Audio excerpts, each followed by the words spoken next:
Vous vous passionnez pour les récits d'espionnage. Vous allez vibrer pour les enquêtes de Sherlock Holmes. Studio Minuit vous invite à découvrir ou redécouvrir les enquêtes du plus célèbre détective et de son acolyte Watson. Les enquêtes de Sherlock Holmes, un podcast Studio Minuit.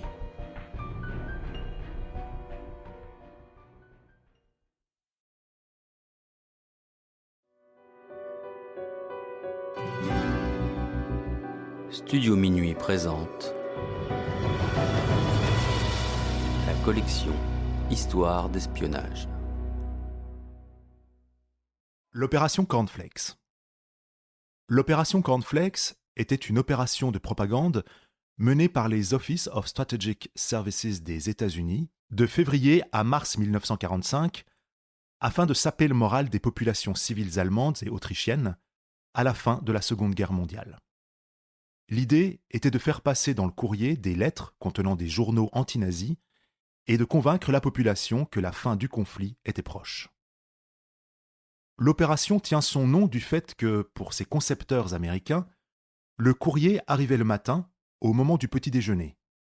Elle fait référence à l'un des mets les plus populaires pour ce repas aux États-Unis, même si, à l'époque, rares sont les Allemands qui consomment des flocons de maïs le matin comme le faisaient les Américains. Le plus simple a été la conception des documents pour convaincre les populations que le Reich nazi battait en retraite sur tous les fronts. La Nouvelle-Allemagne présentait l'Allemagne de la paix.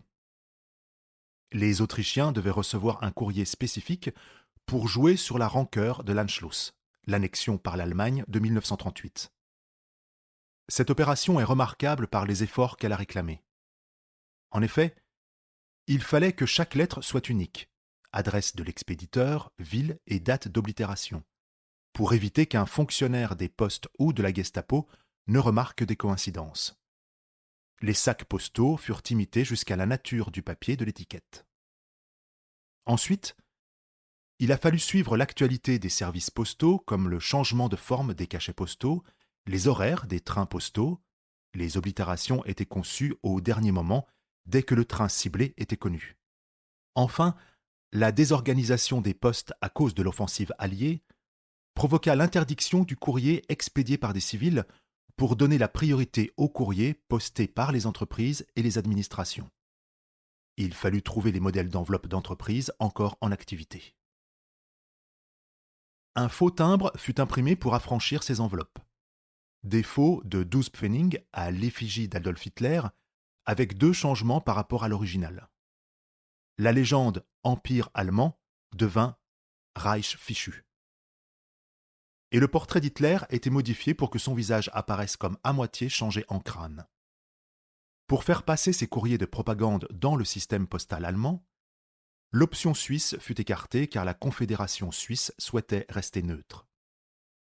Il fut décidé de bombarder des trains postaux précis, puis de larguer à basse altitude, à l'aide de bombes, les sacs emplis de courriers de propagande. L'idée était que les secours seraient trop heureux de récupérer du courrier intact pour se poser des questions. Entre le 5 février et le 31 mars 1945, 10 missions furent ainsi tentées.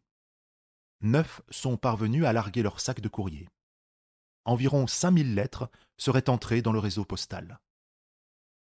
D'après les interrogatoires menés par les Alliés en Allemagne occupée, de plus en plus, les gens connaissaient les journaux de propagande et les lettres de la résistance intérieure qui faisaient partie du courrier de l'opération Cornflakes.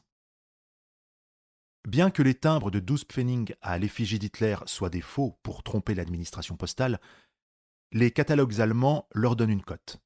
Ils existent neufs et oblitérés, puisque les résistants allemands s'en sont également servis pour leurs courriers de propagande. Des postiers complaisants ou distraits, pouvant laisser passer ces timbres. Les enveloppes affranchies avec ces timbres, opération Cornflakes ou résistance intérieure, sont extrêmement rares. L'utilisation de faux timbres pendant la Seconde Guerre mondiale a concerné plusieurs pays et mouvements de résistance. En France, quelques groupes de résistants se sont servis de l'effigie du général de Gaulle.